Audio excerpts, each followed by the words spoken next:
ಒಳ್ಳೆ ಊಟ, ಒಳ್ಳೆ ನಿದ್ರೆ, ಒಳ್ಳೆ ಜನರ ಸಂಗ, ಒಳ್ಳೆ ಮಾತಾಡೋದು, ಮತ್ತು ಒಳ್ಳೆ ಬಟ್ಟೆ ಹಾಕ್ಕೊಳ್ಳೋದು, ಕೊನೆಯಲ್ಲಿ ಒಳ್ಳೆ ಆರೋಗ್ಯ ಬೇಕಪ್ಪ ನಮಗೆಲ್ಲ ಅಂತ ಬರುತ್ತೆ.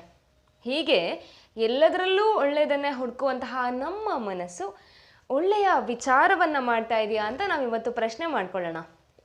ನಮಸ್ಕಾರ, ನಾನು ನಯನಾ ಎನ್, ಅಂತಿಮ ವರ್ಷದ ಆಯುರ್ವೇದ ವಿದ್ಯಾರ್ಥಿನಿ, ಆಯುರ್ವೇದ ಮಹಾವಿದ್ಯಾಲಯ ಮತ್ತು ಆಸ್ಪತ್ರೆ, ಹುಬ್ಬಳ್ಳಿ.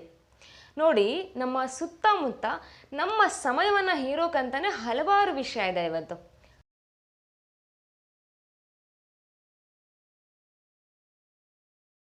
ಆ ಹಲವಾರು ವಿಷಯಗಳ ಮಧ್ಯೆ ನಾವು ಜೀವನ ಮಾಡ್ತಾ ಇದ್ದೀವಿ. ಜೀವನ ಮಾಡ್ತಾ ಇರುವಾಗ ನಮ್ಮ ಪುಟ್ಟ ಮನಸ್ಸು ಯಾವ ರೀತಿ ಯೋಚನೆ ಮಾಡ್ತಾ ಇದೆ, ಅದಕ್ಕೆ ಯಾವ ವಿಷಯಗಳ ಮೇಲೆ ಒಲವಿದೆ ಅಂತ ನಾವು ತಿಳ್ಕೊಳ್ತಾನೆ ಇಲ್ಲ. ಯಾಕಂದರೆ ನಮ್ಮ ಆ ಪುಟ್ಟ ಮನಸ್ಸಿಗೆ ನಾವು ನಮ್ಮ ಸಮಯವನ್ನು ಕೊಡ್ತಾನೇ ಇಲ್ಲ ಈ ಜಂಜಾಟದ ನಡುವೆ, ಅಲ್ವಾ? ಹಾಗಾದರೆ ಇವತ್ತು ತಿಳ್ಕೊಳ್ಳೋಣ, ನಮ್ಮ ಮನಸ್ಸಿಗೆ ಯಾಕೆ ನಾವು ಸಮಯವನ್ನು ಕೊಡಬೇಕು, ಜೊತೆಗೆ ಹೇಗೆ ನಮ್ಮ ಮನಸ್ಸಿಗೆ ನಾವು ಸಮಯವನ್ನು ಕೊಡೋದು ಅಂತ ನೋಡೋಣ. ಮೊದಲನೇದು, ಹೇಗೆ ನಮ್ಮ ಮನಸ್ಸಿಗೆ ನಾವು ನಮ್ಮ ಸಮಯವನ್ನು ಕೊಡೋದು, ಹೇಗೆ ಅದು ಮಾಡುವ ಯೋಚನೆಗಳ ಮೇಲೆ ನಾವು ಗಮನ ಇಡೋದು, ಹಾಗೆ ಯಾವ ವಿಷಯಗಳ ಮೇಲೆ ನಮ್ಮ ಮನಸ್ಸಿಗೆ ಒಲವಿದೆ ಅಂತ ನಾವು ಹೇಗೆ ತಿಳ್ಕೊಳ್ಳೋದಪ್ಪ ಅಂತ ಅಂದರೆ ಒಂದು 3 ಉಪಾಯ ಇದೆ. ಮೊದಲನೇದು, ನಮ್ಮ ಸಮಯವನ್ನು ಯಾವ್ದ್ಯಾವುದು ಕಬಳಿಸ್ತಾ ಇತ್ತೋ ಅವುಗಳಿಂದ ನಾವು ಸ್ವಲ್ಪ ದೂರ ಇರೋಣ, ಮೊದಲನೇದು. ಎರಡನೇದು, ನಮ್ಮ ಯೋಚನೆಗಳು, ಅಂದರೆ ನಮಗೆ ದಿನನಿತ್ಯ ಏನಾದರೂ ಒಂದು ತಲೆಗೆ ಹೊಳಿತಾನೆ ಇರುತ್ತೆ, ಅದನ್ನು, ಜೊತೆಗೆ ನಾವು ಕಲಿತಂತಹ ಪಾಠಗಳು, ಹಾಗೆ ಮುಂಬರುವ ಕ್ಷಣಗಳಲ್ಲಿ ನಾವು ಏನು ಮಾಡಬೇಕಂತ ಅಂದ್ಕೊಂಡಿರ್ತೀವಿ ಅಲ್ಲ, ಅದು ದಿನದ ಕೆಲಸ ಆಗಲಿ, ವಾರದ ಕೆಲಸ ಆಗಲಿ, ತಿಂಗಳಿನ ಕೆಲಸ, ವರ್ಷದ ಕೆಲಸ ಯಾವುದೇ ಆಗಲಿ, ಅಂಥವುಗಳನ್ನೆಲ್ಲವನ್ನು ನಾವು ಒಂದು ಕಡೆ ಬರೆದಿಡ್ತಾ ಹೋಗೋದು ಎರಡನೇದು. ಇನ್ನು ಮೂರನೇದು ಬಂದ್ಬಿಟ್ಟು, ಇದಂತೂ ಸುಲಭವಾದದ್ದು, ಯಾರು ಎಲ್ಲಿ ಯಾವಾಗ ಬೇಕಾದರೂ ಮಾಡಬಹುದು. ಅದೇ ಪ್ರತಿನಿತ್ಯ ನಾವೊಂದು 3 ನಿಮಿಷ ಧ್ಯಾನ ಮಾಡೋದು. ಎಲ್ಲರ ಬಳಿ ಆ ಧ್ಯಾನವನ್ನು ಮಾಡೋಕೆ 3 ನಿಮಿಷ ಸಮಯ ಇದೆ ಅಂತ ನಾನು ಭಾವಿಸ್ತೀನಿ.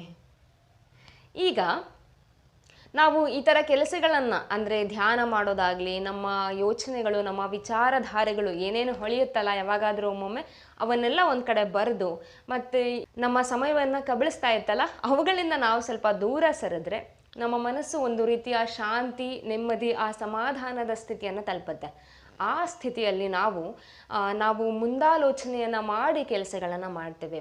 ಅಂದರೆ ಯಾವುದು ಸರಿ ಯಾವುದು ತಪ್ಪು ಅಂತ ನಿರ್ಣಯ ತೆಗೆದುಕೊಳ್ಳುವ ಹಂತವನ್ನು ನಾವು ತಲುಪ್ತೇವೆ. ಜೊತೆಗೆ ಯಾರಾದರೂ ನಮಗೆ ಕೋಪವನ್ನು ಉಂಟು ಮಾಡಿದಾಗಲೋ ಅಥವಾ ಏನೋ ಕೆಟ್ಟದ್ದನ್ನು ಮಾತನಾಡಿದಾಗಲೋ, ಕೆಟ್ಟದ್ದನ್ನು ಬಯಸಿದಾಗಲೂ ಕೂಡ ಅವರನ್ನು ಕೂಡ ನಾವು ಕ್ಷಮಿಸುವಂತಹ ಆ ಪುಟ್ಟ ಕ್ಷಮಾಗುಣವನ್ನು ನಾವು ಬೆಳೆಸ್ಕೊಳ್ತಾ ಹೋಗ್ತೀವಿ. ಜೊತೆಗೆ ನಮ್ಮ ನಡೆ ನುಡಿ ಯಾವಾಗಲೂ ಸತ್ಯ ಮಾರ್ಗದಲ್ಲಿರುತ್ತೆ. ಯಾವಾಗ ನಮ್ಮ ಮನಸ್ಸು ಶಾಂತಿ ಇರುತ್ತೋ ಇದೆಲ್ಲವೂ ಸಾಧ್ಯ.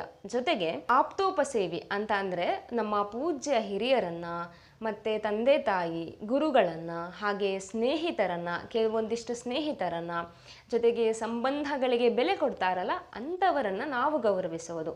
ಈ ಎಲ್ಲ ಕೆಲಸಗಳು ನಾವು ನಮ್ಮ ಮನಸ್ಸಿಗೆ ಕೊಂಚ ಸಮಯ ಕೊಟ್ಟು ಅದು ಯೋಚನೆ ಮಾಡುವ ವಿಷಯಗಳ ಮೇಲೆ ನಾವು ಗಮನ ಇಟ್ಟಾಗ ಮಾತ್ರ ಈ ಎಲ್ಲ ಕಾರ್ಯಗಳನ್ನು ನಾವು ಮಾಡೋಕೆ ಆಗೋದು. ಇದರಿಂದ ನಮಗೆ ಸಿಗುತ್ತೆ ಆರೋಗ್ಯ.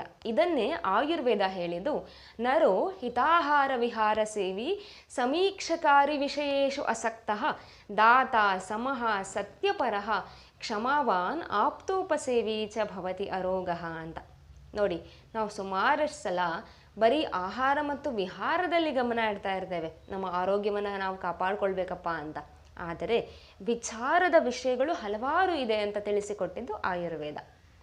ಹಾಗಾಗಿ ನಾವು ಮಾಡುವ ಜೀವನ ಏನಿದೆ, ದಿನನಿತ್ಯ ಜೀವನದಲ್ಲಿ ಈ ಮೌಲ್ಯಭರಿತ ಗುಣಗಳನ್ನು ಅಳವಡಿಸ್ಕೊಳ್ಳೋದ್ರಿಂದ, ಜೊತೆಗೆ ನಮ್ಮ ವಿಚಾರಧಾರೆಗಳನ್ನು ಇನ್ನಷ್ಟು ಹೆಚ್ಚು ಮಾಡಿಕೊಳ್ಳೋದ್ರಿಂದ, ನಮ್ಮ ಮನಸ್ಸಿಗೆ ನಾವು ಸಮಯವನ್ನು ಕೊಟ್ಕೊಳ್ಳೋದ್ರಿಂದ, ಹಾಗೆ ಈ ಬದುಕಿನ ನೈಜ ಅನುಭೂತಿಯನ್ನು ಕೊಡುವಂತಹ ಗುಣಗಳನ್ನು ನಾವು ಹೊಂದೋದ್ರಿಂದ ನಮಗೆ ಸಿಗುತ್ತೆ ಆರೋಗ್ಯ. ನೆನಪಿರಲಿ.